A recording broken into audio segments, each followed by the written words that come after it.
All right, welcome to the agenda on Dominion Brokers Group this morning. I am Chike Ubogu.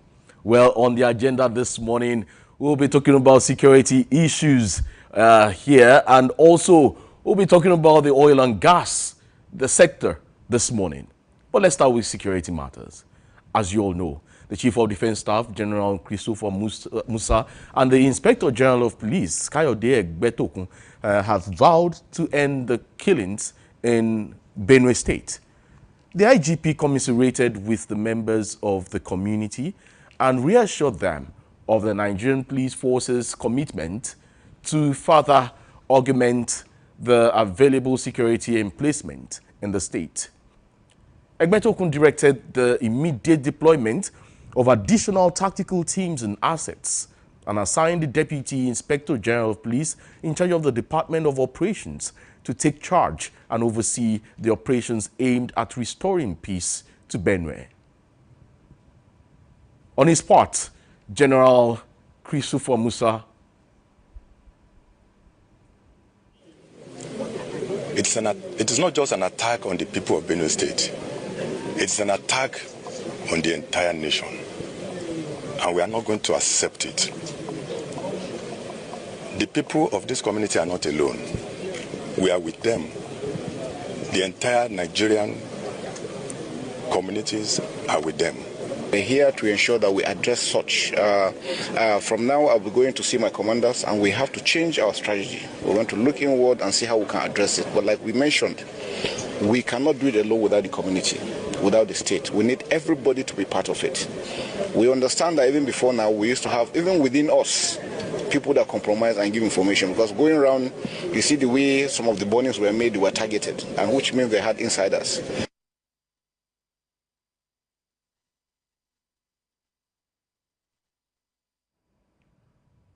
All right, on his part, you heard the Chief of Defense Staff, General Christopher Musa, ordering field commanders from Benue and Nasarawa states to review their operational strategies and deal decisively with any act of terrorism in Benue. Musa, who toured the scenes of the attack in Yelwata, said the persistent attacks were one too many that must be nipped in the bud to restore peace. He further urged the communities to engage troops with mutual trust to deal decisively with criminals. Right, well, bandits suspected to be armed herders last Friday attacked the community, leading to the death of at least 100 residents and the displacement of over 3,000 others. Well, joining me this morning to discuss this and many other issues is our in-house analyst and commentator, yes, Charles Dolapo Anjorin. Good morning. It's good to have you on the agenda. Yeah, good morning, Mr. Chike. I'm delighted to be here this morning. Yes, we're looking at security matters. Yes, okay. Mr. President is expected to be in Benue State today. We're still coming to the fanfare that was, well, a letter was released with, if it is true, going by what we saw yesterday from the Benue State government, well, we'll still discuss that if it was a time for mourning or a time for fanfare. However, there's a modus operandi by the security chiefs, the military and the police, to ensure that this is nipped in the bud. Well, it's not about making categorical statements, but the question is, how do we end, not to alleviate it, but to eradicate banditry, cattle rustling in the northeast? Or North Central, I beg your pardon. Yeah, thank you very much. The statements that the defense security chiefs made is just reactive statement. You know, it's not a preventive statement. These killings have been going on for years now. Benue State was created in 1976, and between 1976 up till now, you know, we've had thousands of dead people, you know, who has died because of banditry, farmers-herders clash. About 1,043 deaths has been recorded since 2023. According to Benue Non-Governmental Organization Network, we have 150,000 people displaced already. And, you also have 6,500 people, whose homes have been burned, that have been internally displaced, in their own state, in their own country. These numbers are wartime figures, and we are not at war. Even the escalation between Iran and Israel, where they are using hypersonic missiles and all manner of ICBM ballistics to attack one another, they've not recorded this amount of deaths in the last 3 or 4 days. So these are wartime figures. We are not at war with any country. So this is an aberration, and this crisis has been a lingering one. You have some people saying that it has a religious undertone, it has an ethnic undertone.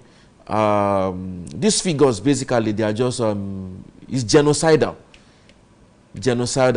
and to actually nip this in the bud, I think that about 500 to 1,000, youths in this state should be legally armed.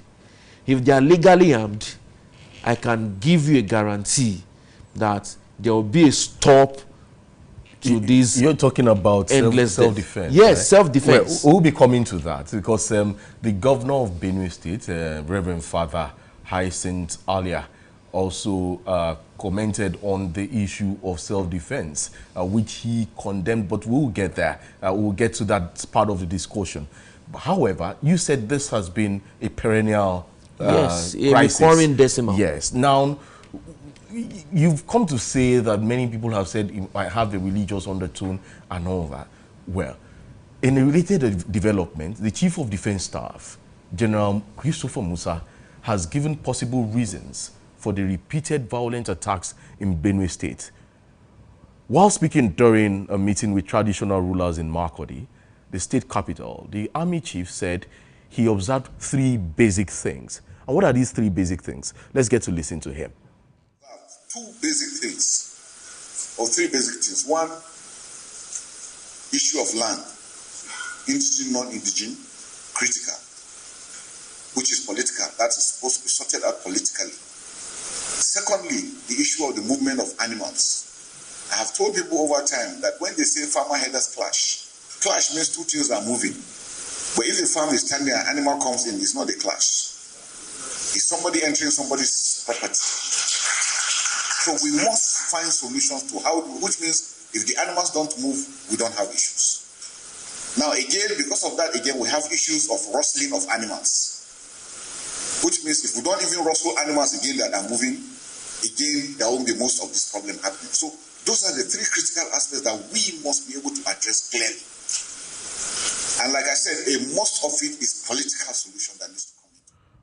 All right, you listened to the Chief of Defense Staff there, Dolapo. He talked about the 3 major issues that may have caused this perennial or recurring violence. And he said something pertinent.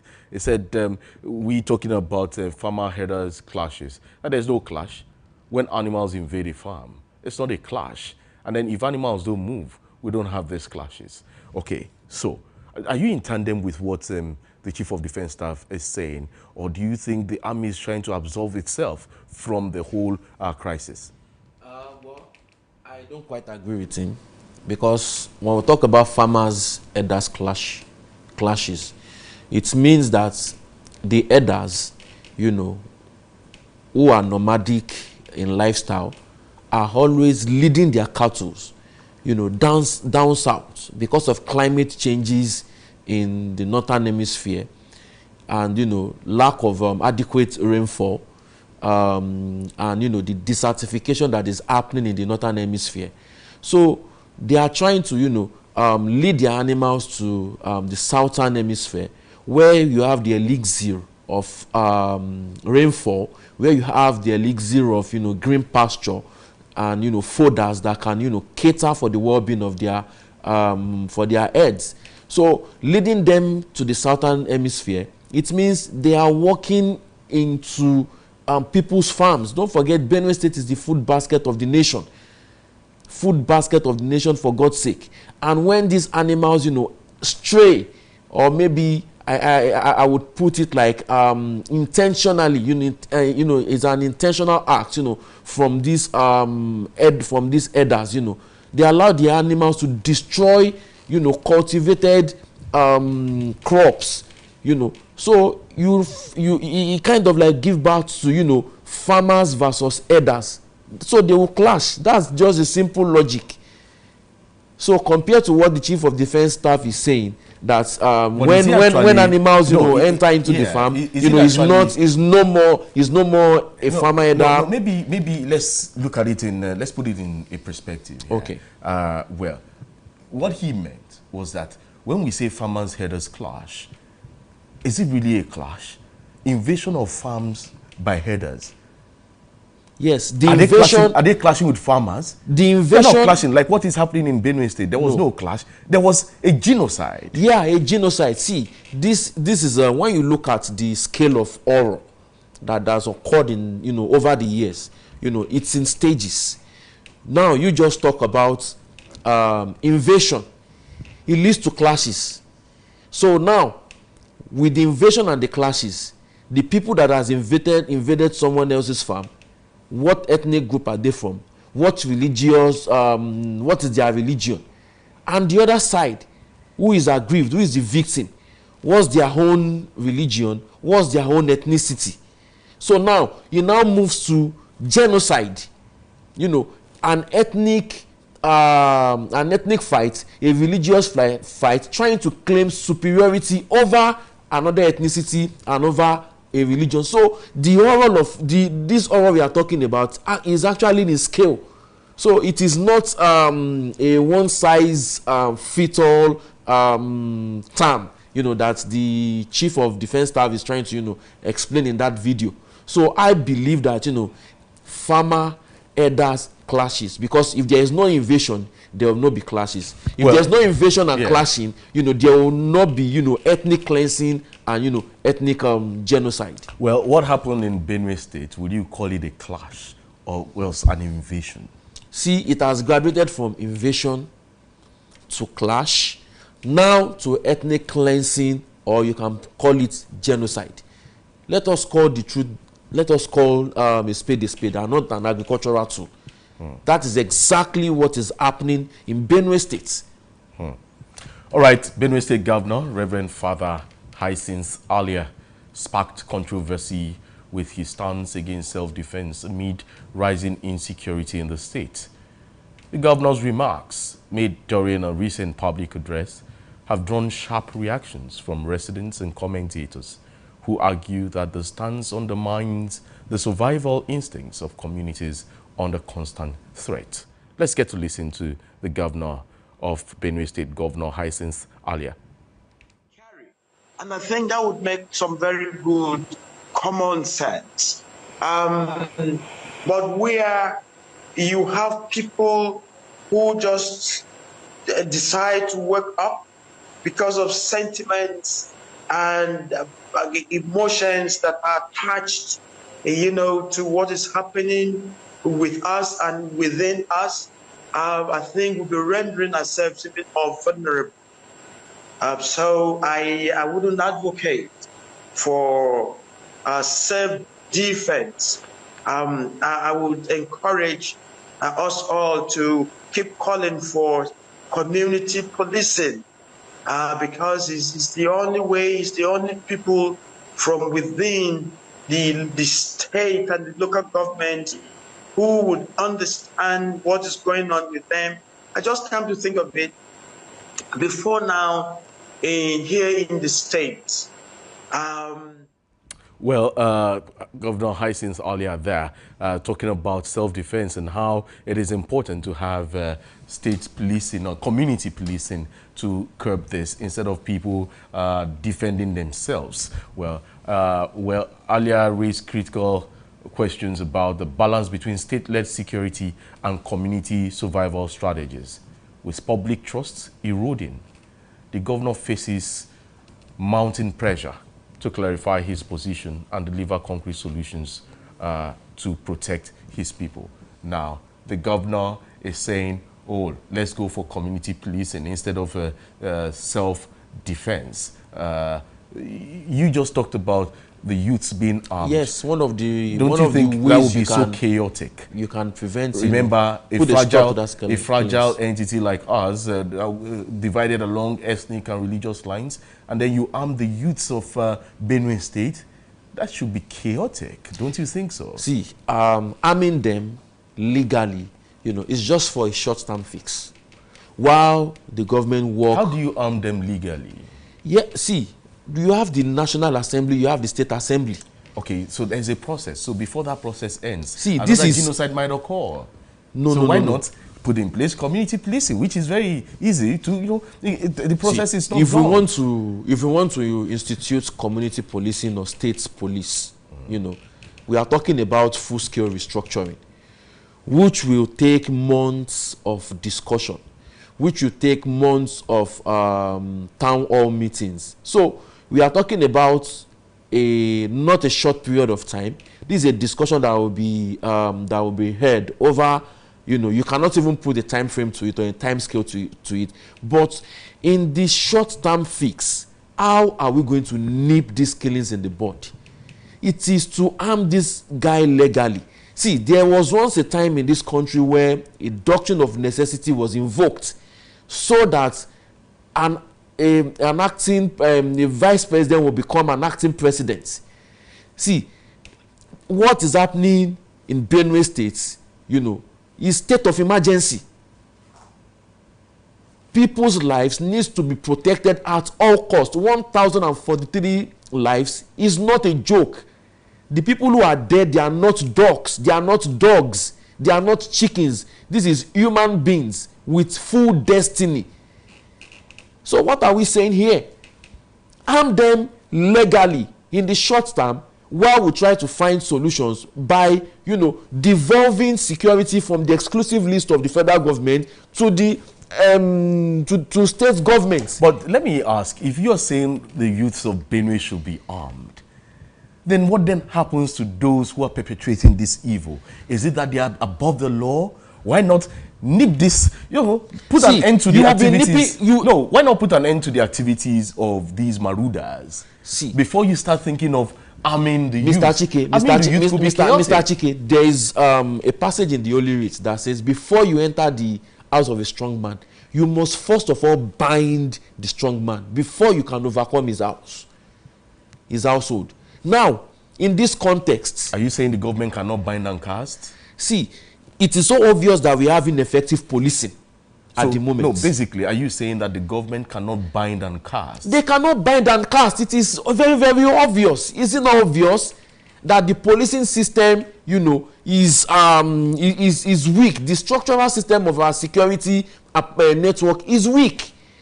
See, we are due for state police 65 years ago, 26 years ago, and even to date, the federal policing has been overwhelmed. See, okay, according to United Nations, United Nations, we are supposed to be having one policeman to 400 citizens. We only have 400,000 policemen in Nigeria, according to data. Now, what we have is one policeman to about 563 citizens. So this is below the United Nations benchmark. And at the moment, you find out that this killings has been a recurring decimal. I cannot even guarantee you that before the end of this show, we might even hear another breaking news that will scroll past our TV and say 200 people killed in fresh attacks in Benue State. So it is what we have come to. But that might not be possible because Mr. President is going there today. And then we also have the security chiefs who have positioned themselves in Benue State. Maybe that might just scare the bandits or the marauders at this time. Thank you very much. You have heavy military presence because the president is coming to town. And because of the heavy military presence, they are holding weapons. They are holding sophisticated weapons that they can use to, that can be deployed, to tackle these killings. Same thing goes for arming about 500 to 1,000 youths, when these marauders or these terrorists or bandits knows that, okay, there are 1,000 people on the ground who knows the community too well, and they are carrying ammunitions. See, they would dare not to attack. Even if they try to attack, they know that they will not be able to overpower them. It will scare them away. This has happened in so many states in the southeast. What's the name of this community in Anambra State? Ihiala local, Ihiala community. Orumba local government. Orumba local government. That is what they did. And there is no news of herdsmen attacking that community again. What are we saying? All right. Well, we're still saying what we're saying, and then we keep saying what we're saying. Before we delve into some other security talking points, Mr. President will be visiting Benue State today. However, his visit to Benue State, should it be a visit of celebration or a visit of mourning? Because a letter leaked yesterday, and its invitation, it was addressed to leaders and registered support groups, notifying them of the visit of Mr. President, and telling them to mobilize, so mobilize massively to give a rousing welcome to our president. And then a public holiday was declared in Benue State because Mr. President was coming. But a public holiday was not declared after over 100 people were killed, were roasted. Is this some kind of eye service? Is it that the governor of the state is spitting on the graves of those who passed on? What is going on in Benue State? Shouldn't be a thing of joy, but a thing of sorrow, tears, and blood. You see, they say that water flows from the head, to the feet. And what is actually happening now shows that all what APC and Mr. President is after is to score political points instead of, scoring points when it comes to governance. What should have happened in Benue State is supposed to be a solemn visit. For God's sake, the people that you swore to protect with the Constitution are dead. And the governor of Benue State is insulated from reality. Probably maybe because none of his family members, was part of the victim, was part of those that were killed, whose body was mangled, in that massacre. Maybe that is why he is trying to put up this eye service, erecting billboard, in honor of the president. For God's sake, it's supposed to be a time of sober reflection, not a time of political jubilation. With the leaked report that I read yesterday, it is giving a vibe of a political campaign. I saw videos of where, civil servants were cutting bushes. Bushes okay. that has been there, that has been left unattended to for months. But because the president is coming to town, you are trying to, put up. No. It is what is happening in Benue State, is very, very irresponsible. Oh, Benue. Irresponsible. Oh, Benue. Benue bleeds. That's the food basket of the nation, Mr. Chike. And you wonder why inflation rate is high. All right. For Benue is part of the confluence states. Lokoja, Benue. There's where River Niger splits. And River Benue. Although the river in Benue seemed to be filled with blood instead of water. But what do? We only keep praying that the security architecture gets better. I'm sorry, Mr. Sorry for cutting you short. Right. I need to also, put this in. Now, 65,000 farmers have been displaced. We are looking at a serious humanitarian crisis on our hands if care is not taken. 65,000 farmers, they have been displaced. Let's look at internal security. Minister of Interior, Olubunmi Tunji-Ojo, says the porous nature of the nation's borders and the underfunding of the police are major threats to internal security. The minister said the Nigerian Immigration Service has been allocated 10 billion naira only to secure Nigeria's extensive 4,024 square kilometer border space, a figure he described as grossly insufficient. The minister warned that porous borders could worsen security threats, calling for a realistic approach to tackling the challenge. Let's get to listen to Olubunmi Ojo. Clearly state this, and I do not want to be misquoted because I will give my answers with very strong facts. One, petrol. And you have a police that depends on budget, capital release, and all these things, and you think we will be efficient. Sir, my brother Ben, I have utmost trust in your coordination as chairman of this council. For if we have an opportunity now to get it right. And also, before I leave, something is very important I must say. The attention that we are paying for cyber security, we are still living 20 years behind. You cannot continue to run a cyber security architecture on what's it called, an ad hoc arrangement. There must be. Well, that's Olubunmi Ojo there talking about our internal security, though, well, sorry for that mix-up there. However, he talked about the amount expended for the immigration service, 10 billion naira in a year, just to secure the borders of Nigeria. And that is very paltry sum, considering the large expanse of land where they're meant to, and that's why some borders are porous. It dealt with the porosity of our borders. And when our borders are porous, we have these elements come into the country and then cause chaos. Who knows? If those who caused the chaos in Benue State came through the porous borders, who knows? We're just asking. So what do we do to secure our borders and tighten it up, to close that porosity? You see, just like politics, when they say politics is local, security too is local. I will still go back to my earlier points. You see, state policing, we are long overdue for it. We need to begin to, have a critical discussion on how we are going to implement and enforce state policing. This is not the time to play politics anymore. It is not. Either we like it or not, the porous borders in Benue State, the porous borders in the southwest, the porous borders in the north, we are all paying for it.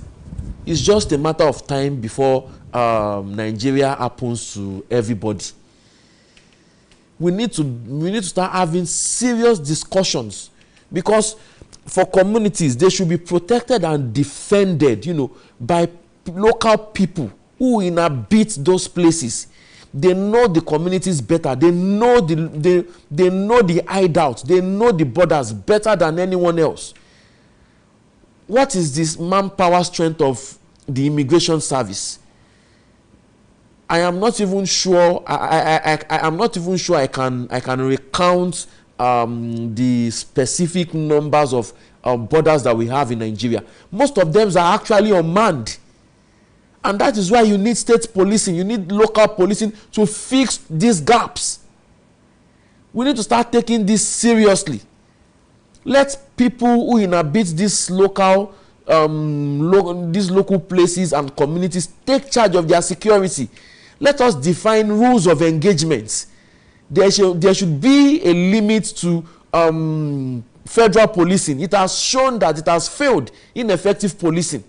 And that is why you see we are calling upon the military to come and, fill in the gap of this ineffective policing.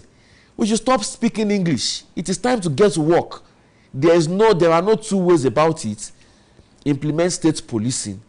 Implement a short-term fixed solution where youths of these affected communities will bear arms to protect themselves. Are you calling for, you see, now you keep repeating this, are you calling for self-defense? I am calling for self-defense. As a people in the country? Yes, because see, successive governments have failed to address these issues. Do we have the maturity as a people to actually defend ourselves? See, when we get to that river, we will cross it. That is why I said it's a short-term fixed solution. It's not long-term. Okay, so now if you look at the architecture for, achieving a better secured country, do you think our security architecture at this moment understands the modus operandi when it comes to internal security? But when it comes to external security, you see our security personnel doing so well outside the shores of the country. But when it comes to internal security, it seems to be lacking there. Would you say it's a concept of a doctor cannot cure himself? Is that the concept? You see, when you look at the security architecture of Nigeria, I think it was primarily built to protect the elites, the political elites. You look at it from the military coup to civilian dispensation. It was primarily built to protect, people who are at the apex of the ladder. Now, you cannot tell me that this is not failure of intelligence, that you would not even have the intelligence that there would be an attack that would claim the lives of 200 people. For God's sake, this massacre that we are talking about that happened on June 13, between June 13 and 14, they operated unimpeded for about 2 hours. And it was reported that they came through the river. That is a gap. It is lack of intelligence. The military checkpoints, the police checkpoints focused on mounting barricades on the road, whereby, neglecting rivers, neglecting water bodies that can also serve as a transportation means, of entering into those communities to carry out that heinous act. How about,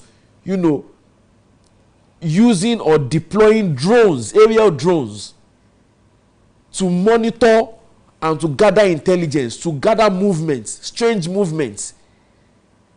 Like I said, it's failure of intelligence. So, the security architecture, you cannot tell me, the president is coming to town today. I can bet that there will be surveillance drone in the air that cannot be detected.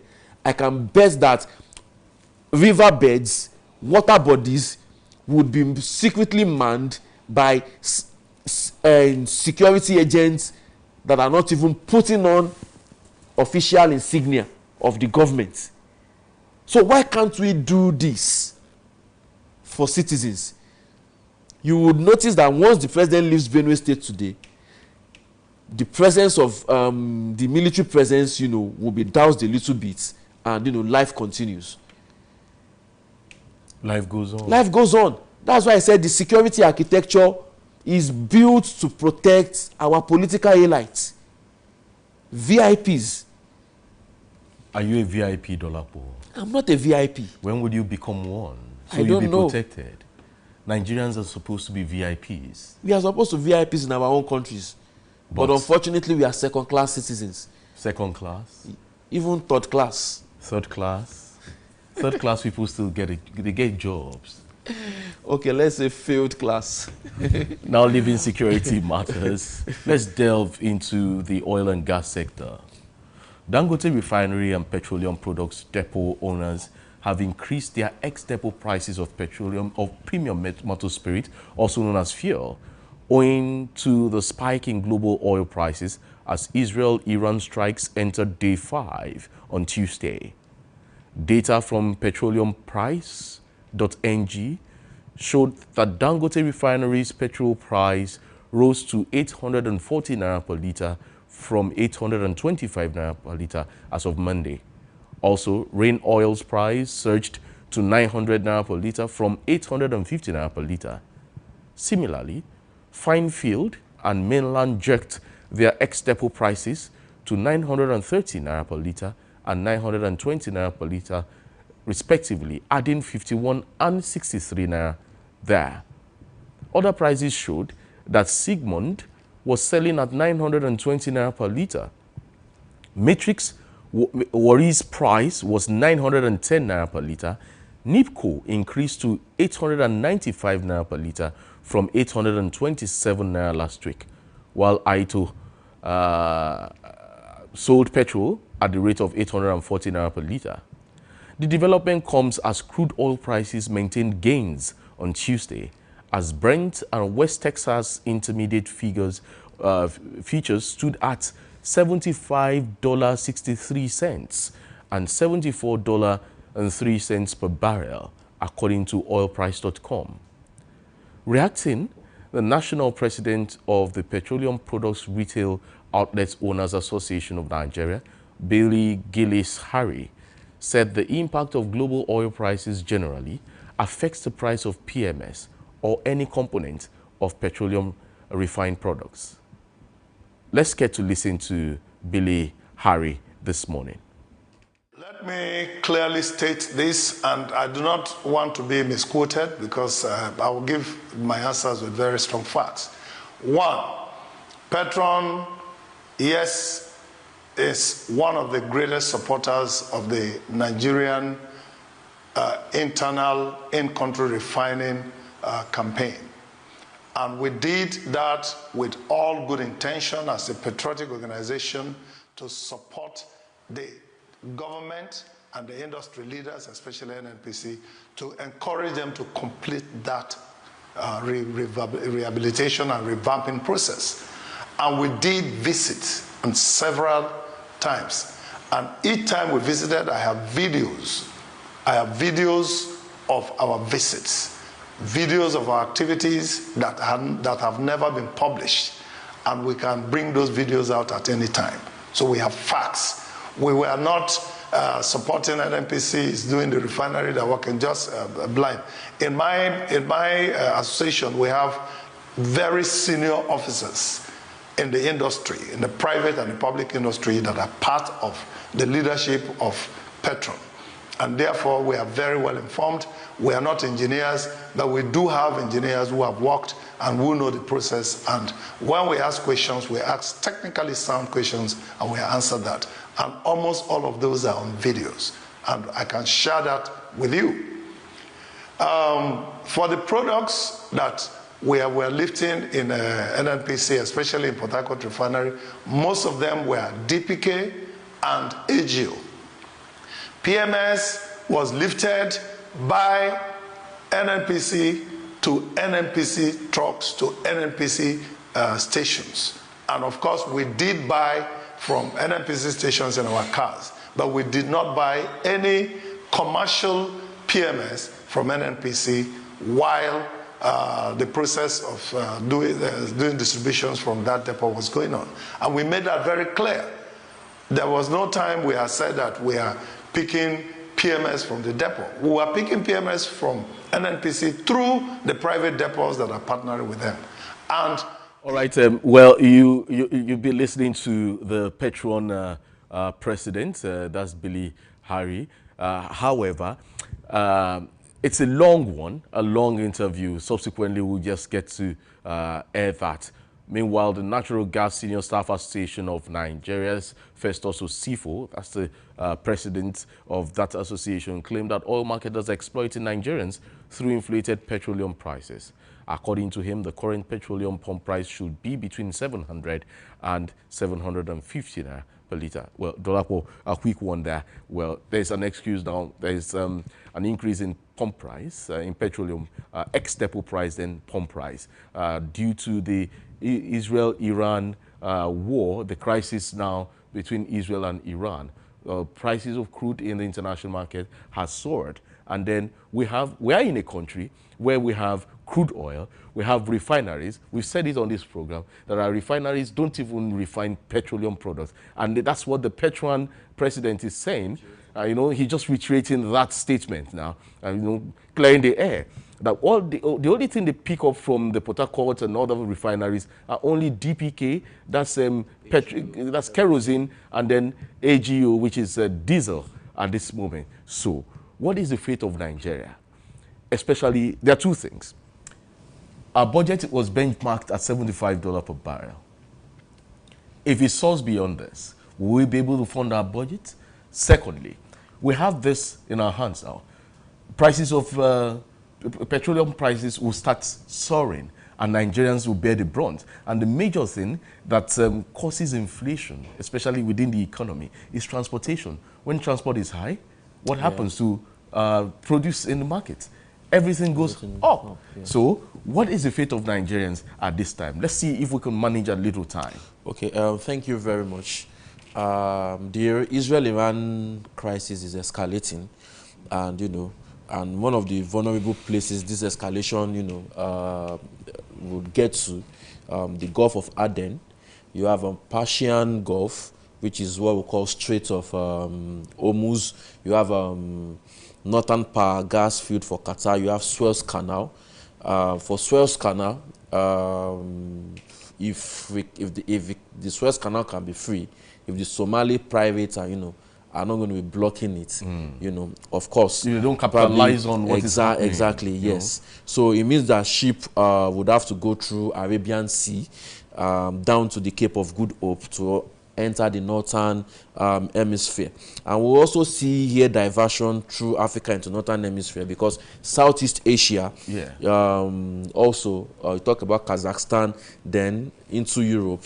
Those routes, you see, these travel routes you are talking about, they are longer routes. They are longer routes. And then you find out that they will spend more money. Exactly. So that's the reason why, importation of crude oil will be expensive. No, importation of refined PMS, you know, will be expensive, and it will be passed down, you know, to consumers. So that's the simple analogy. Now, I have an issue. I have a question rather to ask. Now, the issue of we having a Dangote refinery, and we have the crude oil here in in Nigeria. We have crude oil in our country. We have Dangote refinery. Shouldn't it be cheaper for Nigerians accessing petrol from Dangote, since he said he has enough to service the country? Yes, when you look at it, you would see that even Dangote's official price has gone up to like about, I think, by about 50 naira or 51 naira. 51 naira. So this is to tell you the impact of the Israel-Iran crisis, you know, is going to even impact on a local refinery that we have at home. How?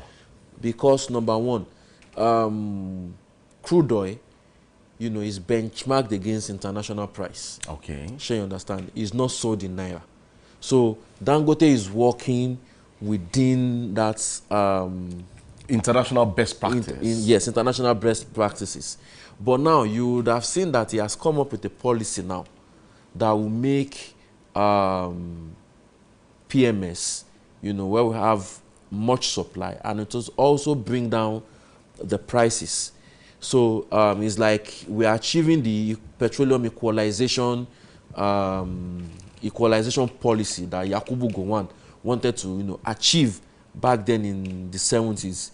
Unfortunately, you know, it aligns with what the Petroleum Industry Act is actually, you know, saying. So Dangote now has imported 4,000 CNG trucks, whereby it can deliver PMS to the doorstep of almost every filling stations in Nigeria. So it means that we would be able to calculate the total amount of PMS that we consume in a day. What MPDRA has not been able to achieve all these years. So it will give us an idea of, okay, we are consuming so number of X thousand liters of petrol in a day in Nigeria. So if there will be any difference, it means NNPC will be importing that difference. If Dangote cannot actually cater for the total liters that we are consuming every day, and if it can service the total consumption of PMS in Nigeria, then it means that we need to put a stop to importation of PMS. Then we'll use our hard-earned forex, to better use, which will also help our exchange rates in the long run. So it's a game changer. But right now, when you look at the price of crude oil in international market, I think it has gone up from $63 to $74 now, about 4% increase. Of course, that's going to, increase our national revenue. Do you see it increasing again? No. It's going to increase our national revenue. No, I mean the price of crude in the international market. Do you see it soaring again? Yeah, I see it soaring. Most especially if Israel eats the major oil-producing field of Iran. Don't forget that Iran is producing about 3.3 million barrels of oil per day, and they are exporting 1.7 million barrels of oil, on a daily basis. Yeah. So if Israel eats the major nerve, of the oil and gas field for Iran, so it means that buyers in international markets will look towards other oil-producing nations. So it means that we are bringing Russia back into the mix with their own 10 million barrels per day. Although if Russia is coming in with their own 10 million barrels per day, it's coming to give a buffer so that oil will not go to about $124 per barrel per day. Because I think in 2023, when at the beginning of the Russian-Ukrainian war, there was a point in time where oil was about $124, in the international market. Well, but I see it between $90 to $95 per barrel in the international market. And sorry, let me just quickly add this. Because of our time, we need to go. It's going to create increased national revenue for Nigeria. But unfortunately, the significant numbers of our barrels of crude oil has been contracted. So it's going to dilute the profits. And you also throw into the mix that we are also not producing at maximum capacity. We are producing 1.5 million barrels of oil. We are not doing 2 million barrels per day. So we will not fully reap the benefits of this Israel and Iran war. All right, we just have to go now. Thank you, Charles Dolapo and Jorin, for being here today. Well, we'll continue this discussion again. Let's keep the conversation going. Just do follow us on all our social media platforms, on YouTube, on Instagram, Facebook, and TikTok. The handle is at Dominion Broadcast. And on the app X, it is at Dominion Cast. Visit our website at www.dominion.org.ng. My name is Chike Uwogu. Good morning. Thank you for listening.